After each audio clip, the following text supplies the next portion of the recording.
안녕하십니까. 스피치가 스펙을 이긴다의 저자 공미정입니다. KBS 스튜디오의 천일야와 쾌에 얽힌 야한 이야기, KBS 아나운서 이계진 충격 방송 비화 뉴스를 말씀드리겠습니다. 딸꾹.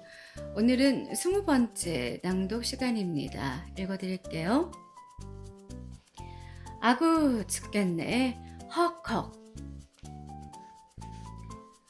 썩 기분 좋은 표현은 아니지만 서양 사람은 혼자 있으면 독서, 둘이 있으면 대화, 셋이 모이면 노래를 한다고 했다. 우리나라 사람은 어떤가? 혼자 있으면 낮잠, 둘이 있으면 남흉보기, 셋이 모이면 고스톱이라는 자조적 이야기가 있다. 그래서는 안 된다는 뜻의 비아냥거립니다. 물론 모두가 그런 것은 아니다. 아나운서는 어떤가? 혼자 있으면 자료 준비, 둘이 있으면 자고 저장단 이야기, 셋이 모이면 방송 실수담 늘어놓으며 웃기 시작이다.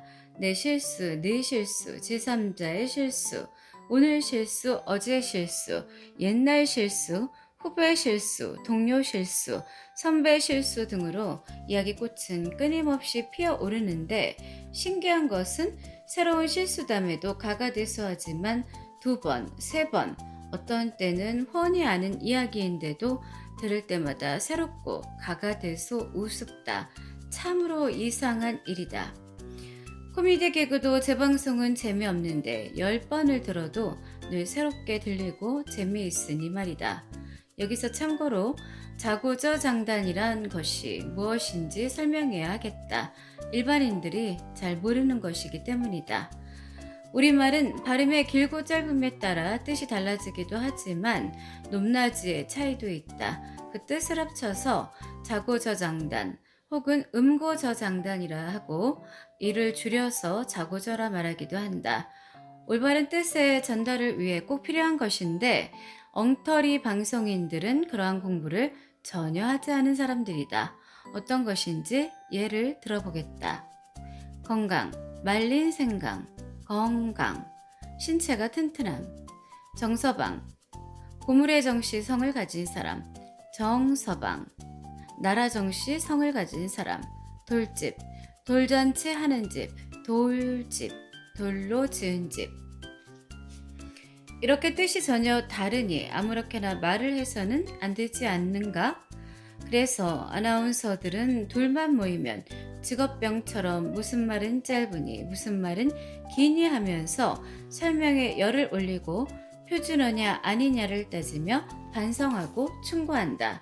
그래도 의견이 다르면 사전을 찾아 길고 짧은 것은 대봐야 한다는 식으로 확인해 본다. 10만 단어와 싸워야 하니 골치 아프겠지만 그것이 우리 아나운서들의 일이니 어쩔 수 없다. 그래서 아나운서들은 둘만 모이면 기냐 짧으냐의 논쟁이다.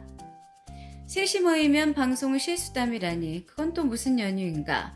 말 하나하나에 신경을 쓰며 긴장감 속에서 일을 하다 보니 결국은 실수가 나오고 그 실수는 우리의 긴장감을 감싸주고 풀어주는 청량제의 구실을 한다.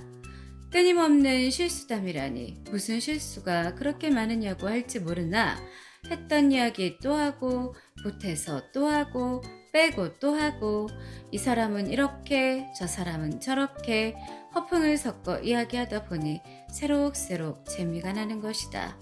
뿐만 아니라 사람마다 이야기 솜씨가 달라서 들었던 얘기라도 다른 사람을 통해 들으면 또 재미가 새롭다. 이 책에 실린 이야기도 그렇게 모아진 것이다. 1990년 3월 3일은 KBS가 공사로 새 출발한 지 17주년이 되는 날이었다. 그날을 기념해서 여러 가지 특집 방송이 있었는데 아나운서들이 다수 출연하는 순서가 있었다. 그것을 기회로 오랜만에 선후배들이 한자리에 어울렸다. 공개홀에는 특별 초대된 원로 방송인들인 방우의 회원들이 자리를 함께했다.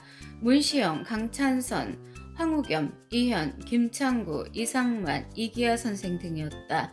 젊음을 바쳐 일했던 방송계의 발전에 박수를 보내면서도 외형의 발전에 못 미치는 내면의 발전을 안타까워했다. 특히 언어의 혼란상에 대해서는 방송의 책임임을 질책하며 죽기 전에 제대로 돼가는 꼴이라도 봤으면 좋겠다는 표현까지 썼다. 그날 특별 생방송이 끝나고 15명의 현역 아나운서들끼리 저녁을 먹으며 여러 가지 이야기들을 나누었는데 밤이 늦어 몇 잔의 맥주에 취기가 돌면서 또다시 실수담 늘어놓는 버릇이 나오기 시작했다. 이야기의 주도는 이규황 의원과 김동건 의원이었다. 새카만 후배들은 그저 웃느라 정신이 없었다. 오리지널에 각색된 부분이 많겠지만 본질이 변한 얘기는 아님을 전제로 흘러 들려오고 보고 경험한 이야기들을 모아봤다. 우선 김동건 아나운서의 자기 실수담이다. 어느 날 무엇이든 물어보세요를 생방송으로 진행하는데 담배가 몹시 피우고 싶었다. 이제나 저제나 기회를 엿보는데 자료 화면이 나가는 시간이 됐다. 올커니 이때다 하고는 담배를 피워 물었는데 갑자기 카메라에 MC가 잡히게 됐다. 손에는 긴 담배, 연기는 폴폴. 김동건 아나운서의 눈은 당황해서 동그래졌겠지만 대단히 침착하게 담배 든 손을 슬쩍 내리며 방송을 계속했다. 그런대로 무사히 방송이 끝났다. 휴, 큰일 날 뻔했다. 그런데 방송이 끝난 후 심의 보고에 생방송 중에 김아무개가 담배를 피웠다는 것이 지적됐다. 생방송 중에 담배를 피우셨다고요? 아니요, 그런 일 없는데요. 분명히 담배 든 손이 화면에 나왔던데요. 아니요, 담배가 아니라 볼펜이었소. 손 배짱이다. 심의 담당자와는 잘 아는 사이고. 그래요? 녹화 테이프를 슬로모션으로 분석해 보니까 연기가 폴폴 올라오던데 연기 나는 볼펜도 다 있어? 분명 볼펜이요. 술자석에서 그 이야기를 마치면서 김동건 아나운서는 후배들에게 무용담처럼 이야기했다. 그래서 내가 그랬지. 아니 그래 슬로모션 수법을 그렇게 쓸 데가 없어서 볼펜에 연기 나는 모습을 보고 있어. 예를 들면 고린 장면이라든지 KO 장면이라든지 뭐 그런 데나 쓰는 거 아니요? 폭소가 터졌다. 이규황 아나운서는 애연가였는데 요 몇 년 새 담배를 완전히 끊었다. 결심이 보통 아니라고 후배들이 생각했는데 그가 담배를 끊은 사연은 아무도 모르고 있었다. 천하장사 씨름대의 인기는 대단해서 중계방송을 하면 시청률이 높다. 자연히 체육관에는 씨름 팬들이 엄청나게 몰린다.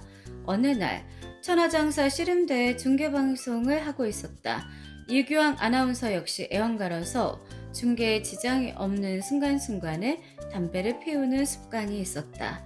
중계방송 준비하랴, 해설자와 이야기하랴 정신이 없는데 손에는 습관적으로 담배를 들고 있었다. 그런데 씨름장의 장내 아나운서는 계속해서 선수들을 보호하기 위해서 장내에서는 금연해 주셨으면 감사하겠습니다를 연발하고 있던 차였다. 그런 상황에서 중계방송을 하는데 장내 질서위원이 중계석으로 찾아와 귀에 대고 몇 마디 하고 갔다. 저 아나운서님 죄송합니다. 관중석을 쫓아다니며 장내에서는 금연이라는데 왜 계속 담배를 피우십니까? 했더니 저기 중계하시는 아나운서도 피우는데 왜 우리만 못살게 굴어요? 하지 않겠습니까? 장내 아나운서 멘트를 통 못 듣고 있다가 완전히 망신을 당했던 것이다. 할 말이 없을 정도로 완벽하게 당한 경우였다. 그래서 그 자리에서 담배를 비벼 꺼버린 게 이날 이때까지야. 내 참 갈갈갈갈. 그 표정과 제스처가 너무나 실감났다. 초조와 긴장감 때문에 피어물던 담배가 습관이 돼버리는 경우가 많다. KM 아나운서의 경우다. 뉴스 원고를 예독하며 담배를 들고 있다가 스튜디오에 걸린 대형 시계를 보니 큐가 들어올 시간이었다. 담배를 막 비벼서 끄자마자 큐가 들어왔는데 꽁초를 버릴 마땅한 쓰레기통이 없었다. 뉴스를 말씀드리겠습니다 하면서 담배꽁초를 얼결에 주머니에 집어넣었다. 한참을 신나게 세상 돌아가는 사정의 뉴스를 하는데 자꾸만 코끝이 매캐한 것이 이상했다. 이미 주머니에 빨긋빨긋 불이 붙기 시작했는데 KM 아나운서는 주머니에 담배꽁초를 넣어두었다는 것을 꿈에도 생각하지 못했다.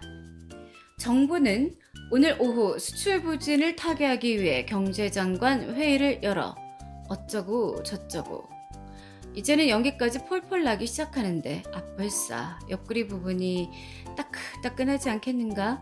그제야 아까 대충 비벼서 얼결에 주머니에 집어넣은 담배꽁초 생각이 났던 것이다. 한 손으로는 뉴스 원고 넘기고 한 손으로는 주머니에 번지는 불을 꾹꾹 눌러가며 끄는데 쥐었다 놓으면 양복 주머니의 불은 더 기세 좋게 피어올랐다.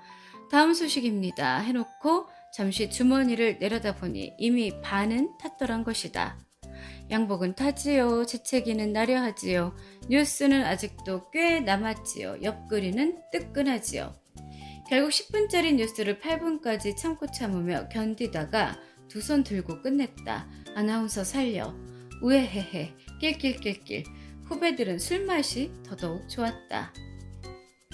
담배 사연 말고 술 사연도 있다. DJ를 하려면 스튜디오 안에 마련된 2대의 턴테이블, 디스크 플레이어를 만질 줄 알아야 한다. 한 대에서 노래가 나갈 때 남은 한 대에 이어서 나갈 곡을 미리 걸어서 준비해 놓아야 하는데 좌우좌우로 번갈아 틀다 보면 헛갈리기 일수다. 맨정신으로도 그런데 잠시 긴장이 풀어지거나 술이라도 한 잔해서 멍할 때는 실수하기 딱 알맞다.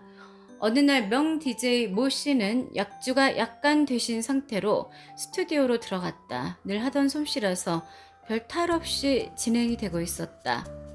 네, 방금 들으신 곡은 팻분의 에이프릴 러브였습니다. 오늘 서울 지방의 날씨는 대체로 맑겠으며 낮 기온은 세모세모도까지 올라가겠습니다. 어쩌고 저쩌고 한참 이런저런 화제를 전하다 보니 노래를 틀어야 할 때가 됐다고 느꼈다. 자, 다시 노래 한 곡 듣겠습니다. 이번에는 하고 한참 무언가 말을 하다 보니 시기가 돌고 정신이 없어져 어느 턴테이블에 노래를 틀어야 하는지를 잊었던 것이다. 순간 방송이 나가고 있다는 사실을 잊어버리고 인간적인 멘트가 나가기 시작했다. 어이, 가만히 있어봐. 이건가? 아니, 저건가? 아까 어떤 게 나갔지? 젠장 알 수가 있어야지. 했다는 것이다. 깔깔깔깔. 배꼽이 어디 갔지? 얼마 전에 한 PD가 필자에게 희한한 고충을 털어놓았다. 얘기인즉 이엔지 카메라로 야외 녹화해온 테이프의 결정적인 순간에 세모구 소리가 꽤 크게 들어가 있더라는 것이다. 범인이 누구인지는 몰라도 현장음은 살려야 하겠는데 세모구 소리가 뽕 들어가 있으니 환장하겠더라는 것이다. 확인 안 해보고 테이프를 썼더라면 전국의 냄새가 진동할 뻔했다는 것이다. 편집해서 자르느라 땀을 말로 쏟았다 한다. 그건 TV 시대에 막을 수 있던 고민이지만 그보다 훨씬 오래전인 라디오 시대에 전국으로 떼모구 소리가 생방송된 적이 있었다 한다. 유명한 엠모 아나운서가 뉴스를 열정적으로 하고 있었다. 갑작스런 복통이 일면서 생방송 뉴스 중임도 아랑곳하지 않고 속이 부글거리며 복부의 팽만감을 느끼게까지 됐다. 스튜디오 유리 너머의 엔지니어는 큐만 넣어주고는 방송하는 아나운서를 바라보지 않고 신문을 보고 앉아 있었다. 사정은 너무나 다급했다. 뉴스를 말씀드리다 말고 기지를 발휘한다는 것이 마이크를 손으로 틀어막고 최대의 자제력과 함께 방기 행사를 해버렸다. 그리고는 시치미를 떼고 뉴스를 계속했다. 속으로는 이만저만 걱정스러운 것이 아니었다. 과연 소리는 차단됐는지 아니면 새 나갔는지 새 나갔으면 어느 정도의 큰 소리였는지. 그런데 뉴스를 하며 바깥의 동정을 살펴보니 별 반응이 없어 보이기도 했다. 어쨌든 전쟁 같은 뉴스가 끝났다. 엠모 아나운서는 뉴스가 끝나자마자 얼마나 다급하고 궁금했던지 빨간불이 안 꺼진 것도 확인하지 않고 중얼거렸다. 떼모고 소리 안 나갔겠지? 그 말이 전국에 생방송 돼버렸다. 가가대소 요절 복통이다. 방송계의 오래전 선배인 에치모 아나운서에 관한 이야기다. 아이젠하워 미국 대통령이 우리나라를 방문했을 때 서울에 거리는 인산인해였다. 당시의 기록사진을 보아도 엄청난 인파였다는 것을 알 수 있다. 전봇대, 철탑, 가로수와 옥상에까지 개미처럼 사람들이 붙어 있었다. 라디오로 그 실황을 중계했고 아나운서들은 청산 뉴스의 말솜씨로 신이 났다. 여기는 어디다. 아무데에 나가 있는 중계차 제 몇 호 나와라 하면 받고 중계하고 넘기고 하는 멋진 중계였다. 그런데 평소 멋부린 말투가 매력인 엣지 아나운서는 동대문밖 신설동에 나가 있었다. 먼저 마이크를 잡은 아나운서가 다음 순번을 부른다.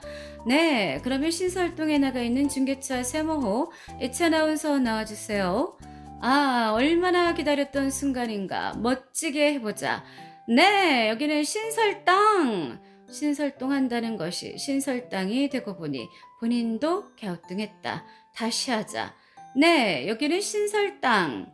이상한 귀신이 붙었다. 스스로 생각해도 이상했고 함께 있던 엔지니어도 이상한 눈빛으로 째려봤다고 한다. 다시 한번 해보자. 네, 여기는 신설당. 시간은 흐르고 입에선 자꾸 신설당이 나오니 그 뒤에 중계방송이 잘 될 리가 없었다. 결국 몇 마디 우렁찬 목소리로 만회해보려고 중계를 하는데 마이크를 톡 채서 끊어가더라는 얘기다. 신설당 3번 찾고 나니 마이크는 온데간데 없었다. 갈갈갈갈 우헤우헤우헤. 요즘은 라디오 드라마의 시작과 끝 멘트를 성우들이 스스로 넣지만 옛날에는 꼭 아나운서가 넣었다. 고정시켜서 하기도 하고 분위기에 맞는 사람을 그때그때 배당해서 하기도 했다. 예를 들면 이런 것이다. 여자 주인공이 막 흐느껴 울고 있고 짠 하고 음악이 흐르면 출연 박사장 이창환, 노인 구민, 미쓰리 정은숙 한다. 그리고 다시 주제가가 깔리면 라디오 극장, 저음파 작, 세모 연출 하는 것인데 짤막하면서도 분위기에 맞춰 멘트 넣기가 퍽 어렵다. 어느 날 드라마 멘트를 넣도록 배당된 여자 아나운서가 무슨 바쁜 일 때문인지 지각을 해서 헐레벌떡 드라마 녹음 스튜디오로 들어섰다. 기다리던 기술 스태프는 바로 큐를 넣었다. 그랬더니 아나운서는 숨 좀 돌려야겠다며 멘트는 안 넣고 숨가쁜 소리만 해댔다. 아구 죽겠네. 헉헉. 좀 쉬었다가 합시다. 헉헉. 그런데 짓궂은 기술 스태프들이 그 소리를 생생하게 녹음해서 애들레스 테이프를 만들어 버렸다. 곧 아구 죽겠네. 헉헉. 좀 쉬었다가 합시다. 헉헉을 끝없이 계속하도록 만들어서 즐기다가 나중에 발각이 되었다고 한다. 천벌받을 사람들 같으니라고. 그래서 마이크 앞에서는 정말 조심해야 하는 법이다. 이거야 원 웃을 수도 없고. 아나운서는 후다닥 뛸 일이 많다. 시간 늦어서 뛰고 비상시에 뛰고 긴급 뉴스에 뛰고. 어느 날 S모 아나운서는 방송 시간에 임박해서 원고지를 들고 냅다 뛰어가다가 그만 방송국 앞마당 전봇대를 들이받았다. 정신없이 뛰다가 그렇게 됐으니 아나운서가 나동그라지는 것은 물론이거니와 원고 뭉치도 날아가고 큐시트도 날아가고 눈은 붓고 별은 반짝이고 엉망이 돼버렸다. 방송! 그래도 방송 시간이 임박한지라 정신을 가다듬으며 스튜디오로 달려가 아슬아슬하게 마이크 앞에 앉았다.